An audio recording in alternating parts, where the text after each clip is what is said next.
Well, hello, friends. It's good to have you back with us once again. It is the 18th of November. The time is flying. We have just about got over jet lag and are glad to be on the Christian Friends of EMUNAH webinar with you. And as always, lots of things are happening all over the world as we speak or as we meet together. Mohammed bin Salman, the Saudi Arabian leader, is currently in the White House wooing Trump, and it looks like the military advantage in the air with regard to Israel having F-35s is about to be eliminated because the rumor has it and looks very clear that is where it's going by for the first time, as far as I'm aware, in recent history, they did a flyover of F-35s for his arrival.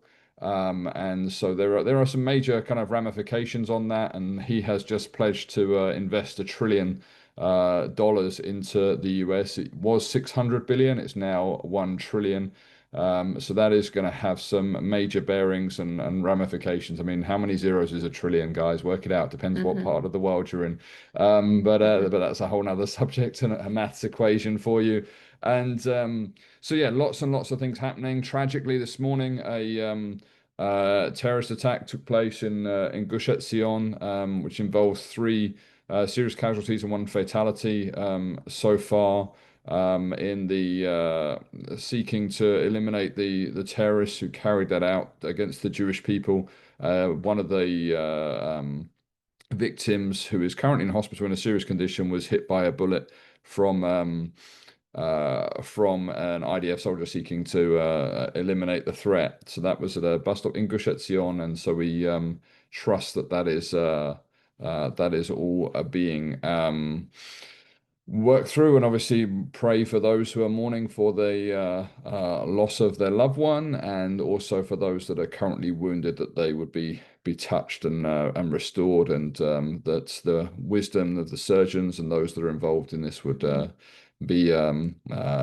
full and complete, shall we say, that they would make a speedy recovery. Well, there's other bits of news as well that are very important. I just want to read to you the this is the official statement that Hamas stated in an official leaflet about the attack in Gush Etzion this morning, just to give some clarity of mind. They said.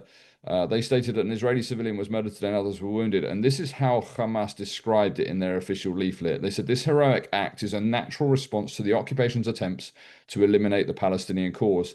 Our people have the right to resist the occupation and to respond to its crimes. So that's the kind of documentation that Hamas is putting out with these scenarios that take place in these tragic terrorist events. But that just gives you an idea of what they're looking towards in that regard. I also wanted to share with you about the fact the UN Security Council approved the US proposal for the 20-point peace plan with 13 votes in favor and two abstentions. The abstentions were Russia and China.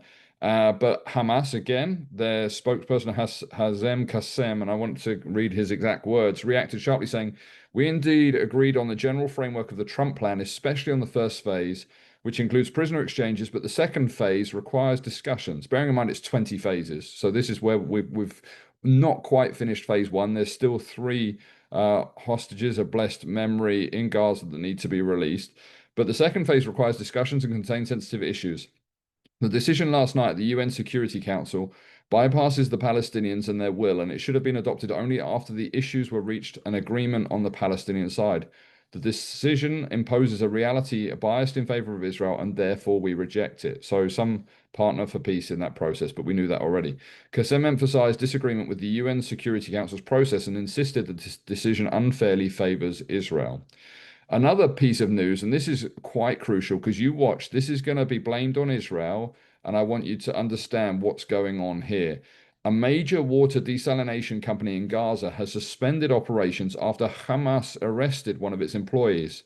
The company supplies nearly half of Gaza's residents, and the shutdown could affect over 1 million people. A board member stated, "I know this is a catastrophic situation, but protecting our employees is a sacred issue." So you mark my words, within the next few days, that's going to be spun in such a way that it makes it look like Israel's cutting off the water to Gaza. And when in fact, it's actually Hamas has arrested one of the key employees of that desalination company. So there's a few bits and pieces we need to be discerning what's going on and making ourselves aware of all of the news to rightly divide what is going on in the media.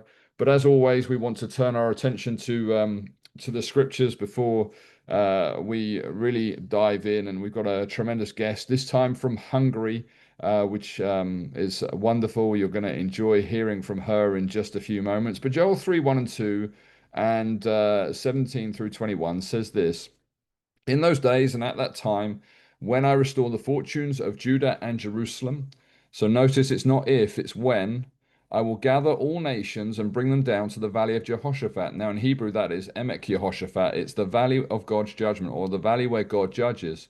There I will put them on trial for what they did to my inheritance, my people Israel. So notice again that Israel is part of God's inheritance because they scattered my people among the nations and divided up my land. Well, the chief proponent of that last century was Winston Churchill. He took a pen and drew down the Jordan River, and the resulting consequence, Britain has been divided ever since. Is it mere coincidence, or is it the outworking of the word of God going into effect? And then in verse 17 through 21, it says, Then you will know that I, the Lord your God, dwell in Zion, my holy hill. Jerusalem will be holy. So there is a contentious scenario going on with Tucker Carlson and others. We touched on this in a podcast last week. The notion of Zion and what is Zion and Zionism and biblical Zionism, Christian Zionism, and these words that are being thrown around. Zion is a people, it's a land, and it's a city specifically. So there's three components to the word Zion. They're used in three distinct ways in the scriptures, and this is one of those areas that it's used. Verse 17, then you will know that I, the Lord your God, dwell in Zion. Okay, so there is a dwelling place that's attached to the Lord, my holy hill. Okay, well, where's that holy hill? Jerusalem will be holy. So Jerusalem is Zion. It's one of the explanations and unfoldings, and we have to take that in context. It's never rescinded. It goes on throughout the canon of time, throughout the canon of scripture. Jerusalem will be holy. Never again will foreigners invade her. In that day, the mountains will drip new wine and the hills will flow with milk. All the ravines of Judah will run with water. A fountain will flow out of the Lord's house and will water the valley of acacias. But Egypt will be desolate, Edom a desert waste, because of violence done to the people of Judah. So notice again, these two components, Egypt being involved in this process and Edom as well, in whose land they shed innocent blood. Judah will be inhabited forever, and Jerusalem through all generations. Shall I leave their innocent blood unavenged? No, I will not. The Lord dwells in Zion. There's another significant event this week, which is Siegt, and Ruth is going to explain to us a little bit about what Siegt is and why it's important amongst the Ethiopian community. And we've asked Ruth to unmute. Hopefully she can. Yeah, I can. Hi, everybody. How are you? So, shalom from Sion, from Zion, from Jerusalem. Hello. Okay, Sigrid, some of you may recall we had a few months ago the opportunity to meet with Rabbi Sharon Shalom, who was an Ethiopian young boy when he came to Israel, and he was an EMUNAH student, and then he became a rabbinic leader here. And so he was from Ethiopia, and that was really wonderful to hear about a lot of the Ethiopian customs. So Sigrid is something that they've been doing for almost 2,000 years back in Ethiopia, and it's very specific to the Ethiopian, or what they call themselves, or we call them also now, Beta Yisrael, the house of Israel, that they are from the tribes. And there's different discussions whether they were actually, a descendant from Shlomo HaMelech and Queen Sheba, or were they actually from the tribe of Dan? Either way, we're not exactly sure, or were they converts? But Beta Yisrael, this whole tribe, they created this day on the 29th day of the Hebrew month of Cheshvan, which is exactly 50 days after Yom Kippur. And Sigrid means prostration, that they would prostrate themselves before Hashem, before the Lord, and they would have this very special ceremony, combination fasting, feasting, and dancing. And it is carried on now in Israel. It will be tomorrow. The English day is tomorrow, the Hebrew date, and that. So here in Israel, in Yerushalayim, they actually get together on the Tayelet. I'm sure many of you who've come to Israel, you stood. The Tayelet is one of the most beautiful places to stand overlooking Jerusalem. It's like the best place when tour guides take you in to Jerusalem for the first time. And they go over there, and there are thousands that come of the Ethiopian community, and now also just a part of the general Israeli community. We celebrate with them, and we are blessed to be a part of them, and they're blessed to be a part of us. So that takes place tomorrow. And I think you shared last time that even in the EMUNAH residential homes and daycare, you do some good celebrations with the children. Is that right? Yes, in both in all of our residential homes and all of our daycare centers, because we have a very significant number of Ethiopian immigrants, whether they are first generation or second generation. So, you know, that's the beauty of Israel. It's truly the melting pot, you know. It's everybody, all of our people coming from all over the world, all different cultures coming back to Israel. So EMUNAH is very proud. Thank you for reminding me, Melissa, of sharing and celebrating Sigrid with our Ethiopian, you know, families. And just wanted to add as well, just literally breaking news with this. This has been Salman, is one of the discussion points has just come up is normalization with Israel, and the statement that has been made is from bin Salman is we want to be part of the Abraham Accords, but we also want to make sure we are guaranteeing a path to a two-state solution. So the two-state solution is not dead, although on the ground it is in all terms. And then the journalist asked. Israel wanted, according to reports, that the sale of the F-35 aircraft would be conditioned on normalization. And Trump responded, Israel will be satisfied and they are aware of that. So what that means, we shall watch and wait. I like that Israel 365 calls it the two-state delusion. I think that is probably more accurate. Yes, well, thank you so much, Ruth, for sharing with us about this Ethiopian holiday, which I understand is becoming more mainstream, not just in the Ethiopian Jewish community, but across Israel, that this is their celebrations taking place. It's actually now a national holiday. I mean, it is an official holiday in Israel, so that also shows a part of the integration process. So yeah, thank God it's integrated. Yeah. Well, wonderful. Well, happy Sigit to everybody. And we're going to shift now to the portion of our interview about a surprising friend of Israel. This is something so often, sadly, on this webinar, we're talking about bad news and things that we need to be praying for of difficult situations with anti-Semitism across Israel or across Europe and the West and fighting and difficult conflicts that are going on in the land. But when Stephen and I were in Israel about a week ago, we had a wonderful meal with a lovely journalist from Hungary, and she was sharing with us about how her country really is fighting the tide against growing anti-Semitism in Europe, and in some surprising ways. And it was something I hadn't heard about before, and I thought all of you would feel encouraged to hear her story, hear her testimony of what's going on in her nation. And so, as a little bit of background, going to keep you waiting just a few more minutes to actually hear from Sara herself.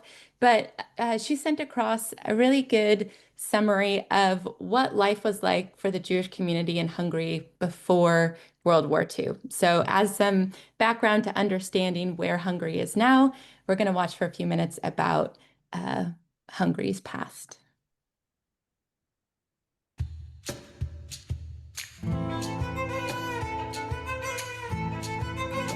At the turn of the 20th century, Hungary had almost 1 million Jewish people.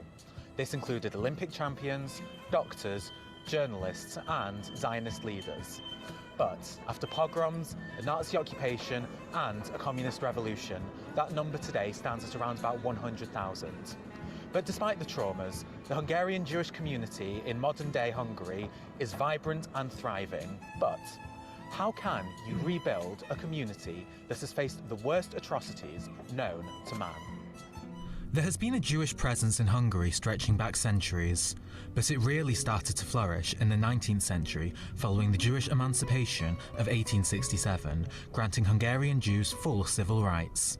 The community formed the backbone of its capital city, Budapest. Perhaps its most well-known member is Theodor Herzl, the founding father of modern Zionism. He grew up in the centre of Budapest, living next to the then newly completed Dohány Street Synagogue. The Dohány Street Synagogue is the third largest functioning synagogue in the world, and the largest in Europe. The Dohány Synagogue is truly unlike any other synagogue I've ever seen or ever been to. There were hundreds of people queuing outside waiting to get in here. As soon as you walk in, it's almost like you're going through a market of some kind, similar to the old city of Jerusalem, selling Judaica, novelty Jewish-themed t-shirts. And it's easy to understand why this building is so popular, why this is one of Budapest's largest tourist attractions. Even if you aren't a fan of religion or Judaism, or you don't really care about the history, just looking at this place, built almost 200 years ago, this truly is a sight to behold. Architecturally speaking, this is beautiful. And the synagogue needed to be big to match the bustling Jewish community. By 1910, 1 in every 4 people in Budapest was Jewish, and Jews started to make strides in every industry. Hungarian Jews always felt very Hungarian. The vernacular in this country was always Hungarian for the Jews, as opposed to, let's say, Poland or other Eastern European countries. So there was thriving Jewish life. But the undertones of anti-Semitism in Europe was starting to show its face. With the Dreyfus Affair in France and pogroms in Eastern Europe, it was only a matter of time before the walls started to close in on Hungary. After World War I, Hungary lost 2/3 of its land, leading to political instability and scapegoating of the Jewish people. So after the emancipation, Jews became relatively fast, relatively successful, or I should say pretty successful, pretty fast. And obviously, it brought about some sort of a hatred towards the Jews, which was, in those days, that was the zeitgeist, as they say, right? Hungary did not join the Second World War at its outbreak, but it was a close ally of Nazi Germany. This was reflected in its domestic policies, which mirrored the Nazis. From 1938 to 1942, Hungarian leader Miklos Horthy implemented 4 laws against the Jews, each one more aggressive than the last. The first Jewish law limited Jewish participation in professions like commerce, media, law and medicine to just 20%. The second Jewish law defined Jews racially. Individuals with at least 2 Jewish grandparents were declared as Jewish. The third Jewish law prohibited intermarriage between Jews and non-Jews, and the fourth Jewish law banned Jews from owning or purchasing land altogether. But these Nazi-like policies were not enough for Hitler to keep Hungary out the war. And when the Nazis invaded in 1944, Jews were sent in their hundreds of thousands into death camps in neighbouring countries, such as Auschwitz and Bergen-Belsen. The ones who were not sent there remained in ghettos in the centre of Budapest. But even then, they were not safe. As thousands of tourists and locals walk across the River Danube every day, they are reminded of the gut-wrenching fate that faced many Hungarian Jews who were living in the region at the time. The Shoes on the Danube is an art installation created in 2005, depicting those who the Nazis sought to kill by forcibly drowning them in the Danube River. They were forced to remove their shoes so that they could be resold.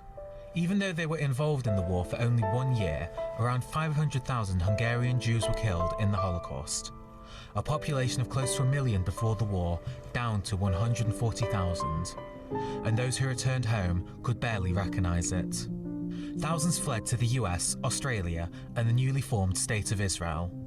And when the communists took control and the revolution that followed in 1956, thousands more dispersed. Those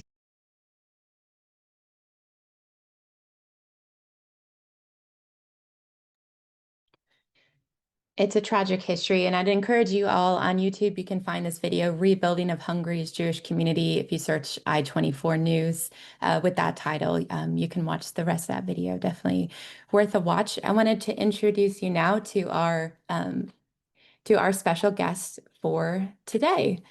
Sara Kulifai is the foreign news editor of Hetek, which is a weekly newspaper published by Faith Church Hungary, which is one of the biggest Zionist evangelical churches in Europe. believing that blessing Israel and the Jewish people will bring a blessing to Hungary as a nation as well. They are working on not just standing with the facts of what is happening on the ground, but through their analytical opinion articles and interviews. They work diligently in building friendship between Hungarians and Israelis, as well as the Jewish people. Their newspaper and podcasts are highly popular, not just among everyday people, but also intellectuals and politicians. So great to see you again, Sara. We're so glad to have you with us today. Thank you for having me. It's a great honor, really. Thank you for joining us. And I'm aware we didn't introduce her properly before, but Ruth Guggenheim is the Director of Interfaith Relations for EMUNAH Israel. So welcome to you as well, Ruth. Hi. Do you want me to start talking to Sara? Yeah, please go ahead, Ruth. First of all, Sara, it is really a privilege and honor to meet you. I'm sorry I wasn't able to meet you when you were here last week, but I know it was a wonderful, wonderful event. Thank you so much for joining our podcast. And, I want to talk to you about the paper and about your church and about so much that Hungary has done and has become such staunch allies of Israel. But before we get into your professional side, I would love to know, and I think our listeners would love to know a little bit more about you personally, like what even got you into, this place, to work for the newspaper, to be pro-Israel, pro-Zionistic. So if you could share a little bit of your background, please. Yeah, of course, I would love to. So everything started with diving deep into the Bible as a kid. So our family put a great emphasis on reading us Bible stories, and we were fascinated by them, and we wanted to be like the heroes that we read about. So me and my brother, we work together. That's why I use plural, because we are very close, and we are in the same line of work. So we were fascinated by the venues in the Bible, by the land, and by our heroes. And we were looking up to them, and we wanted to fight for what is right. And it was my dream growing up that one day I will get to visit this magical land, and to experience like stepping into the Bible in a modern way. So I think that's something that started all this. Of course, my faith played a huge element in this, because I actually believe that everything that is written in the Bible actually happens, and I also believe in the prophecies that make it even more exciting to go to the land and to see what will take place there. So that was one part of it, and the other part is I come from a Mosaic family, so I have two stepbrothers and a stepsister who are Jewish, who made Aliyah. They lived for a few years in Israel. One of my sisters lived there for 15 years. So I heard, them speaking Hebrew at home. I was very close with them, and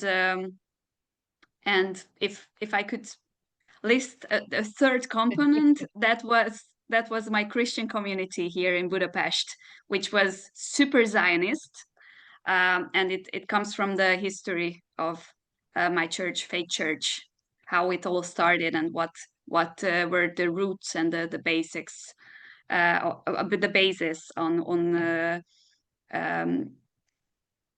which they built this whole movement up, because it's more like a movement. It's also a church, but it's also a movement, and that is something that keeps it exciting to be a part of. Really, what we all always dreamt about, like standing up for what is right. And Well, thank you. another thing that really made me fight against anti-Semitism and to write about what's really going on in Israel was reading novels about the Holocaust, about what's happened during the Shoah. And I always looked up to those who rebelled against the Nazis. and who were brave enough to hide Jews in their apartments, and they just defied evil. And I just wanted to be them. And it wasn't just me, it was my whole family. We have a long history, actually several hundreds of years of history of freedom fighting in Hungary. So we are fighters. We will not sit in silence. We are happily going into battle for what is true and what is right. As we would say, Baruch Hashem, thank God. Thank God for people like you who stand up for what's right in the world. So what does the word the newspaper? I want to get into the church in a minute, but I'd like the newspaper that you oversee, Hetek, is that how you pronounce Yes. it? Hetek? What does that mean? Okay. Its name actually comes from a Jewish holiday called Shavuot. So my pastor was very inspired by that holiday, and it was kind of a wordplay with a weekly newspaper, and Shavuot means weeks. So why not name it weeks in Hungarian? So Hetek means weeks or Shavuot. Okay, now I understand it. Okay, and for some of our friends who may not always know what Shavuot is, it's Pentecost. Okay, so okay, very nice. I love the name of the church, by the way, because as many of our listeners know, the organization that I work for, EMUNAH, means faith, and we had faith that God, that Hashem would bring our people back here and save us. And your church is named Faith, and it is literally one of the largest churches in all of Europe. Is that correct? Yes, that's correct. I cannot give you an exact number because we don't keep records of who attends the church. We have estimates. Just in Budapest, we have 5,000 people in our church, but like in the whole country, and we also have international churches as well, we estimate it to be around 20,000, 20 or 30,000 right now. So it's quite big, and from the very beginning, our pastor put a great emphasis on doing everything biblically, like standing on what is written in the Bible, not just the New Testament, but also the Old Testament. So believing what is written as it is written and trying to put it in practice rather than clinging to old traditions, man-made traditions. We wanted to go all the way back to the very roots of Christianity, which is in the Bible. Or as we would say, turning faith into action. So I know both of our religious belief systems hold the fact that you have to take your faith and do God's calling. And we all may have slightly different callings, but it's turning our faith into action and making it happen. I obviously know a bit about Hungary from a Jewish perspective in the Holocaust. My grandmother actually was Hungarian. And as some of the followers know, my grandparents, they all went through the Holocaust. Thank God my parents were survivors. My grandmother was, but some of her siblings were lost in that, and they were in Hungary. And as in many parts of Europe, they led beautiful lives for the longest time. I mean, I know Hungary had it's kind of a mixed history. They were very anti-Semitic for a long time, as we saw an excellent movie, by the way, and showed some of the laws and that led up to the war. And then in 1944, when they totally became, on the side of the Nazi, they were allies of the Nazis throughout the war. But in 1944 is when they actually, as we all, brought in the Holocaust, basically, and literally 500,000 Jews were killed. But yet today, Hungary has become one of the biggest, most staunchest allies of Israel throughout Europe, if not the world. I would say second, almost parallel, if not even greater than America at times. And how did that happen? I'm just curious. Where was the change of this? Was it a government change? Was it an ideological? Was it that it removed from communism? What happened over the 30, 40 years to make you such staunch allies?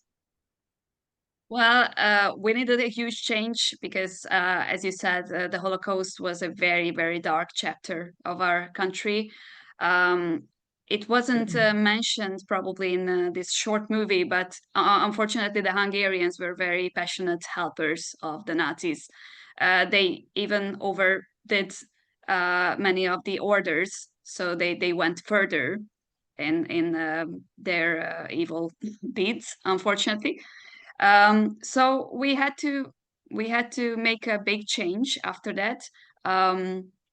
So anti-Semitism was very deeply embedded in our society, and it's still there. I will not lie to you. Many people still have these thoughts, but it's not a ruling thought anymore.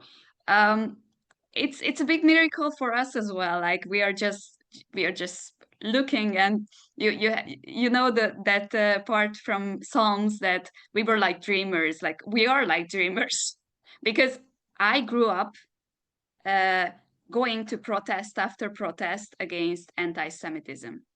So after Nazism, during communism, the country was very anti-Israel. We actually we recognized Palestine, the Palestinian state. We have an embassy of Palestine still in Budapest. So it's still it's still there. Unfortunately, they are not very active, but they exist. And you know, after the regime change in 1989, we had a government that was right-wing in a way that they had a lot of anti-Semitic ideologies. And we worked as a church a lot to change that. So we didn't just went into our prayer house and prayed. We founded newspapers, radio. We actually bought a huge share in a television station, and we organized conferences. We founded schools, higher education institutions. So we were very active in trying to change how our society thinks, but also our politicians. We always invited politicians to these events. I cannot even list these events for all of them that we had, but for example, in 1996, we organized the biggest pilgrimage to Israel in history from Europe. So 2,500 people went to Israel for a conference in Jerusalem, and many of those went from my church, Faith Church, and we had prominent politicians there from Hungary and from Israel as well. So we were building relationships. We tried to change minds, and also through the articles in Hatak or books that we published. So it was like a multi-front attack against this ideology, and we wanted to show our politicians how to do right-wing politics without the anti-Semitic components that we had historically, because during the history they only knew this kind of right-wing politics, and they didn't know how to do it without the anti-Semitic component. So we showed them through the example from the US, but also explaining what Zionism means, explaining how Israel was reborn, how it was the fulfillment of prophecies, how it is biblical, how it is historically. And they understood, and they I think of course it had a strong spiritual component as well, because we were praying a lot, but we also did our part in other areas, and we saw a slow change in politicians' minds, and I don't know when it changed completely, but I absolutely remember it, that we organized so many protests against anti-Semitism on the streets. We went in great numbers, like thousands and thousands of Christians marching on the streets against anti-Semitism. And we marched when there was an attack from Gaza, when they shot rockets. We went to the Israeli embassy, and we were protesting. And there was a revival of neo-Nazi groups after the regime change, and we had to stand up to them. And the pinnacle of that was around 2014, when we had a huge neo-Nazi party, and there was a chance that they will win the elections. And they actually said that when they win the elections, they will get rid of the Jews and us, because we are such close friends to the Jews. So we launched a movement. This party was Jobbik. It means a better one, Jobbik. And we launched a movement like vote against Jobbik.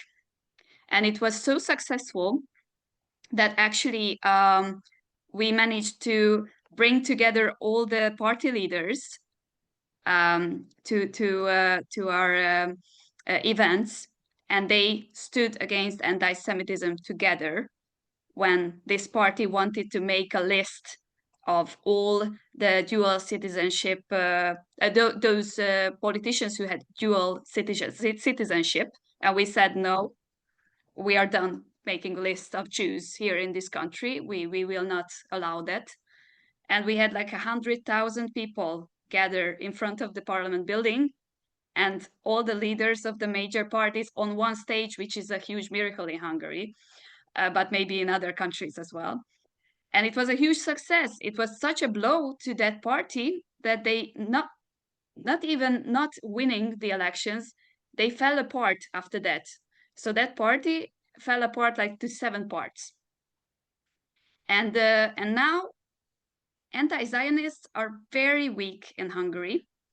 And we showed that it is very cool to stand against anti-Semitism. It is very cool to stand with Israel. And it is very lame and very evil to do the other side's way.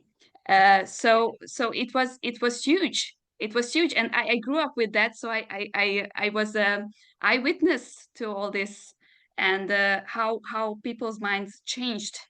And it's a huge miracle, and we are just as I said, we are like dreamers in this scenario. I wish you could take the faith church and your passion and all your action and take it throughout Europe and spread the word, because as we know, Europe is changing very, very quickly.